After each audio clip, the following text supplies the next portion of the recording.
नमस्ते दोस्तों। तो एक दिन डीएम साहब ठेले वाला बनकर सड़क किनारे पानी पूरी बेच रहे थे।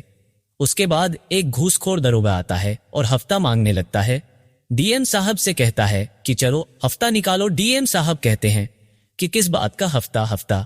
तो दरोगा कहता है कि तुम यहाँ पर खड़े रहकर पानी पूरी बेच रहे हो, इसका हफ्ता तो तुमको मुझे देना ही पड़ेगा, सभी लोग देते हैं, तुम नए आए हो लगता है। तब डीएम साहब ने कहा कि कितना हफ्ता देना पड़ता है तुमको? तो दरोगा ने कहा एक दिन का 200 रुपए देना पड़ता है, रोजाना तुमको अब 200 रुपए देना पड़ेगा यहाँ पर ठेला लगाने के लिए।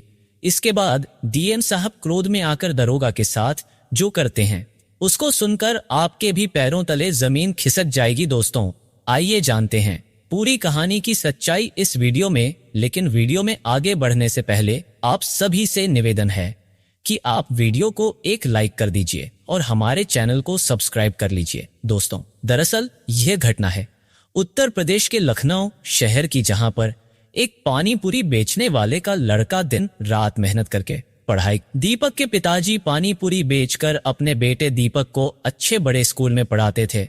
दीपक 10वीं कक्षा में पूरे उत्तर प्रदेश में टॉप करता है।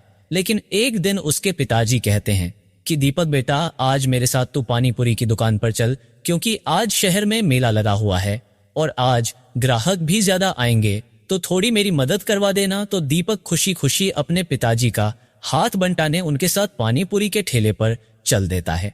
दीपक के पिताजी मेहनत से पानी पूरी का ठेला अपने घर से बाजार तक धकेल कर ले जाते हैं।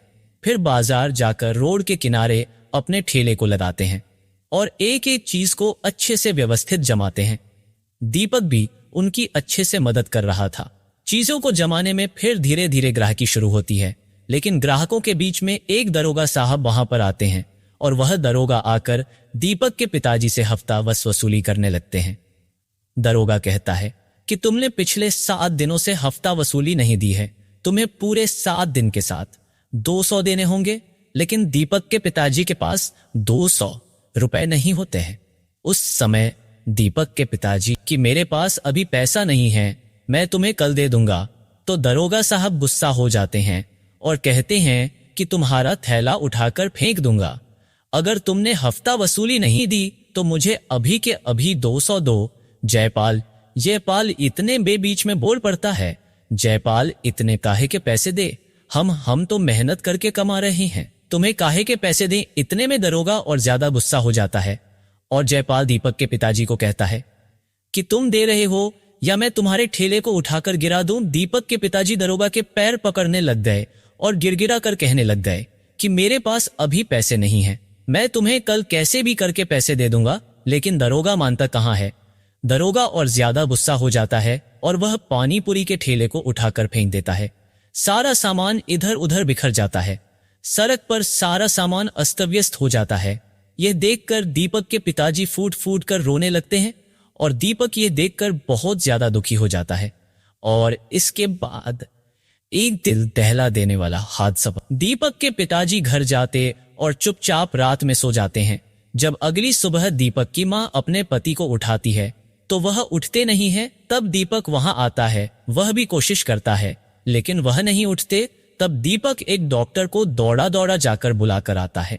डॉक्टर चेक करते और बताते हैं कि यह अब नहीं बचे, इनकी मृत्यु हो चुकी है, शायद इनको हार्ट अटैक आया होगा। यह सुन दीपक और उसकी मां पर दुखों का पहाड़ टूट जाता है। तब मन ही मन दीपक उस समय एक प्रतिज्ञा ले लेता है और यह बात ठान लेता है कि एक दिन वह भी बड़ा होकर एक बहुत बड़ा अफसर बनेगा और यह सारी हफ्ता वसूली बंद करवाएगा और अपने भी पिताजी की मौत का बदला लेगा। उसने उसके पिताजी का अपमान अपनी आंखों से देखा था। यह सारी घटना वह भूल नहीं पा रहा था। उसने अपने पिताजी को अपनी आंखों के सामने किसी के पांव पकड़ पते हुए देखा था, किसी के सामने गिरगिरा देखा, उनकी आंखों से आंसू निकलते हुए देखा था। ये सारी घटनाएं उसकी आंखों में खटक रही थी। अब उसने अपने मन में ही ठान लिया था। तब उसे पता चला कि जिले में अगर कोई सबसे ऊंचा पद होता है तो वह होता है डीएम का। में सभी दरोगा आते हैं और सभी निचले पद के पुलिस वाले आते हैं।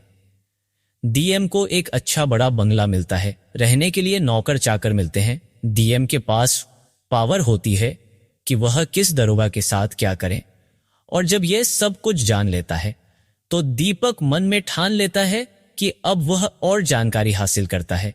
और तब उसे पता चलता है कि डीएम बनने के लिए यूपीएस जो बहुत ज्यादा कठिन होती है, लेकिन दीपक के मन में दृढ़ निश्चय था और उसे अपने पिताजी के अपमान का बदला भी लेना था। इसके बाद दीपक की मां ने दीपक को पढ़ाई के लिए अपनी जमीन के टुकड़े टुकड़े को बेच दिया और कहा, अब तू पढ़ाई कर और अपने पिता का सपना पूरा कर। उसके बाद दीपक 12वीं में और ज्यादा नंबर लाकर पूरे उत्तर प्रदेश में वापस से टॉप करता है और अपनी कॉलेज की पढ़ाई के साथ साथ वह यूपीएसएससी की भी तैयारी करने लगता है। इधर जैसे ही उसका कॉलेज कंप्लीट होता है, उसके बाद वह अपनी आगे की पढ़ाई पूरी करने के लिए दिल्ली के मुखर्जी नगर जाता है, जहां पर वह यूपीएससी की तैयारी में जुट जाता है। उसका दृढ़ निश्चय इतना मजबूत था। उसके पिताजी के संघर्ष, उसके पिताजी के बलिदान दीपक को सब कुछ याद थे। दीपक आज भी इतने साल हो गए थे, फिर भी वह घटना भूल नहीं पा रहा था। उसके मन में एक दृढ़ निश्चय था जिसके बलबूते वह एक एक करके अपनी तैयारियां पूरी कर रहा था। इसके बाद उसका पहला इम्तिहान आता है और वह यूपीएसएससी के पहले इम्तिहान में काफी अच्छे नंबर लाकर सिलेक्ट हो जाता है। इसके बाद और ज्यादा पढ़ाई करता है और अपने दूसरे इम्तिहान में भी काफी अच्छे नंबर से वह पास होता है। धीरे धीरे समय आगे बढ़ता है और वह तीसरी परीक्षा में भी काफी अच्छे नंबर लाकर टॉप करता है और इसके बाद उसका आखिरी इम्तिहान होता है और वह डीएम बनने के बस केवल एक ही कदम से दूर रहता है। दोस्तों, आपको लग रहा होगा कि यह घटना कोई काल्पनिक होगी, लेकिन दोस्तों इसके बारे में सारे प्रमाण भी हम आपको देने वाले हैं। इसकी सारी जानकारी हम आपको देंगे। यह घटना बिल्कुल सत्य घटना है। दोस्तों, यह घटना सुनकर आप भी हैरान रह जाएंगे। दोस्तों, कैसे एक गरीब घर का बेटा अपने पिता की बदनामी के बदले के लिए इतिहास रच देता है। आप सभी के सामने सारे प्रमाण दिए जाएंगे। दोस्तों, अगर आपको यह घटना पसंद आ रही है तो दोस्तों वीडियो को लाइक जरूर करें। यह कहानी दोस्तों काफी लोगों को प्रेरित करने वाली है। आज भी हमारे देश में दोस्तों कई सारे मध्यम वर्गीय और गरीब परिवार के बच्चे बड़े होकर कुछ बनना चाहते हैं। कोई आईपीएस बनना चाहता है, कोई आईएएस बनना चाहता है, कोई वकील बनना चाहता है, कोई इंजीनियर बनना चाहता है, लेकिन उनके पास पर्याप्त साधन नहीं हो पाते, पर्याप्त उनको जानकारी नहीं मिल पाती, जिसके अभाव से वह अपने जीवन में कुछ हासिल नहीं कर पाते हैं। दोस्तों आज कई सारे छात्रों को तो यह भी नहीं पता है कि डीएम बनने के लिए क्या करना पड़ता है, एसपी बनने के लिए क्या करना पड़ता है। कई लोग 12वीं तक ऐसे ही पढ़ते रहते हैं और जब उनको कॉलेज में जाना होता है तो उनको पता ही नहीं होता है कि आगे करूं तो क्या करूं, कौन सा विषय चुनूं जिससे मैं इंजीनियर बनूं, कौन सा विषय चुनूं जिससे मैं वकील बनूं, कौन सा विषय चुनूं जिससे मैं पुलिस की नौकरी कर सकूं। उनको जानकारी नहीं होती, लेकिन उनके अंदर काबिलियत पूरी होती है। तो दोस्तों आगे की घटना के बारे में मैं जानकारी देता हूं। इसके बाद उसका इंटरव्यू होता है। जी हाँ, दीपक का इंटरव्यू होता है और जो कि बहुत ही अच्छा जाता है। इसके बाद जब रिजल्ट का समय आता है और जब लिस्ट निकलती है तब उसका नाम सबसे ऊपर आता है। दोस्तों जी हाँ, दीपक का नाम सबसे ऊपर आता है। यह देखकर वह गदगद हो जाता है। दोस्तों अब वह लगभग डीएम बन ही चुका था और कुछ ही दिनों के बाद उसकी ट्रेनिंग होने वाली थी और उसकी सबसे पहली पोस्टिंग होने वाली थी बतौर डीएम ऑफ ऑफिसर बनकर, जो सबसे बड़ा ऑफिसर होता है जिसके अंडर में सभी दरोगा, सभी पुलिस कर्मी कार्य करते हैं। पूरे जिले का सबसे बलशाली, सबसे असरदार ऑफिसर होता है। डीएम ऑफिसर अपने पिता की दर्दनाक मृत्यु का यह एक सबसे बड़ा बदला था। दोस्तों अपने सामने अपने पिता की बदनामी, अपने पिता की मृत्यु को देखकर दीपक काफी टूट चुका था उस समय। और दोस्तों यही चीज उसे हमेशा याद रही, जिससे वह अपने लक्ष्य से भटक नहीं सका। कई लोग होते हैं जो पहले निश्चय कर लेते हैं लेकिन रास्ते में भटक जाते हैं। कुछ लोग पढ़ाई के लिए जाते तो हैं, लेकिन कोई लड़की के पीछे भटक जाता है, कोई प्यार के पीछे भटक जाता है, कोई गंदी आदतों के पीछे भटक जाता है, कोई नशे में भटक जाता है। दोस्तों का करना तो सब चाहते हैं, जरूरत सबकी होती है, निश्चय सभी करते हैं, लेकिन वह लक्ष्य हासिल करना आसान नहीं होता है। उस लक्ष्य को हासिल करने के लिए अपने मन पर भी काबू रखना पड़ता है, अपने मन को केंद्रित करना पड़ता है, जो दीपक ने बखूबी किया और किस्मत से उसकी सबसे पहली पोस्टिंग भी लखनऊ में हुई जी। हाँ, उसी लखनऊ में जहां पर उसके पिताजी को बदनाम किया गया था। भरे बाजार में उसके पिताजी ने जिस दरोगा के तलवे चाट, उसी लखनऊ में उसकी बतौर डीएम ऑफिसर पोस्टिंग हुई। दीपक की मां अपने बेटे को डीएम बनकर देखते हुए बहुत खुश थी, क्योंकि दीपक के पिताजी जाते जाते अपने बेटे से कह के गए थे कि बेटा, अब अपने जीवन में इतना बड़ा व्यक्ति बन जाना, इतना बड़ा अधिकारी बन जाना कि एक दिन तू इस दरोगा के सारे घमंड को चकनाचूर कर सके। और आज वह दिन आ चुका था। लखनऊ में दीपक की डीएम के पद पर पोस्टिंग होती है, जहां पर उसको सभी चीज बता दी जाती है। दीपक डीएम बनते ही अपने कार्यभार को संभालता है। अब सबसे पहले डीएम बनकर वह अपना एक काम करने जाता है और वह सभी दुकानदारों, ठेले वालों के पास जाकर उनसे बात करता है, उनसे उनके हाल पूछता है कि क्या आज भी वह हफ्ता वसूली दे रहे हैं। किसी को तब जानकारी मिलती है कि आज भी वही दरोगा जो 6 साल पहले यहां पर वसूली कर रहा था, आज भी वही दरोगा वसूली कर रहा है। रोजाना 100 रुपए हफ्ता वसूली के देना पड़ता है। दरोगा सप्ताह में एक बार आता है, पूरे सप्ताह के 700 रुपए एक दुकान से लेकर जाता है। यह सुन डीएम साहब के अंदर बदले की भावना और ज्यादा खतरनाक रूप से जाग जाती है। इसके बाद डीएम साहब मन ही मन ठान लेते हैं कि अब दरोगा को रंगे हाथों पकड़ना है और उसका ऐसा हिसाब बराबर करना है जो वह और उसके जैसे कई सारे घूसखोर दरोगा हमेशा याद रखें।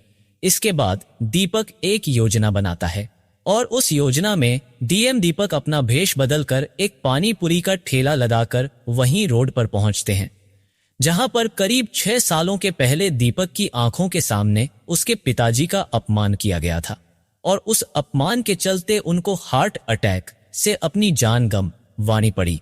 वहीं पर दीपक एक ठेला लगाकर पानी पूरी बेचने जाते हैं और आज दरोगा साहब हफ्ता वसूली के लिए भी आने वाले थे, क्योंकि आज रविवार का दिन था और दरोगा रविवार के दिन ही हफ्ता वसूली करता था।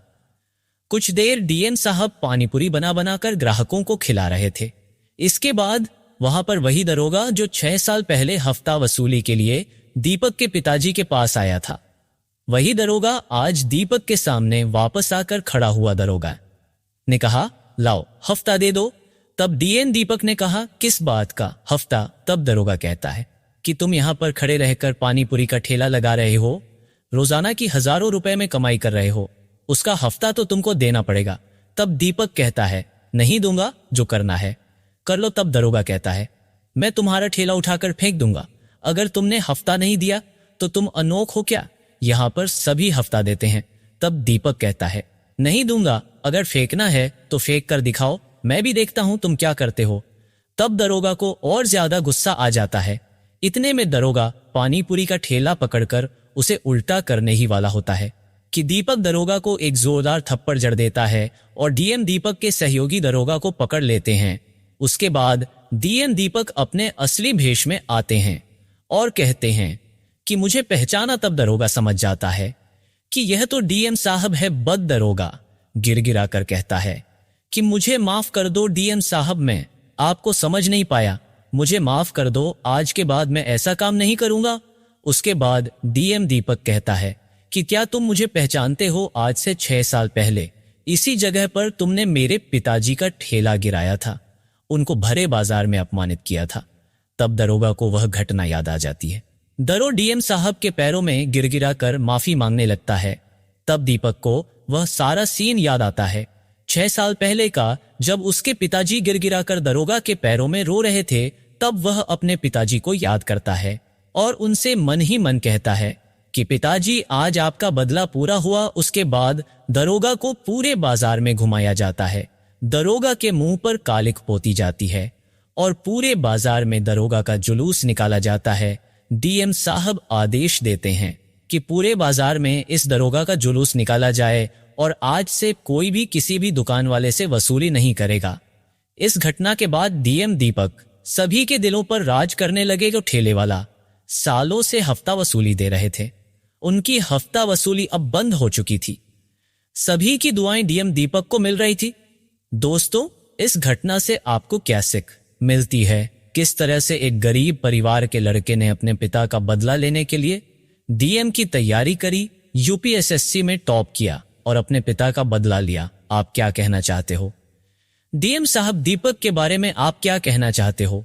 उस घूसखोर दरोगा के बारे में आपकी जो भी राय कमेंट बॉक्स में लिख सकते हो, लोगों के साथ शेयर कर सकते हो। वीडियो अगर अच्छी लगी तो वीडियो को लाइक और चैनल को सब्सक्राइब जरूर करें ताकि हमें हौसला मिले और भी ऐसे अच्छे अच्छे वीडियो बनाने के लिए। इन कहानियों को सुनाने का उद्देश्य किसी को परेशान करना बिल्कुल भी नहीं है। ये कहानी आपको इसलिए सुनाई जाती है ताकि आप लोग इन कहानियों में से कुछ ना कुछ सीख सको और अपने जीवन में उस चीज को अप्लाई कर सको। मिलते हैं किसी अगली नई वीडियो के साथ, तब तक के लिए आप सभी का बहुत बहुत धन्यवाद।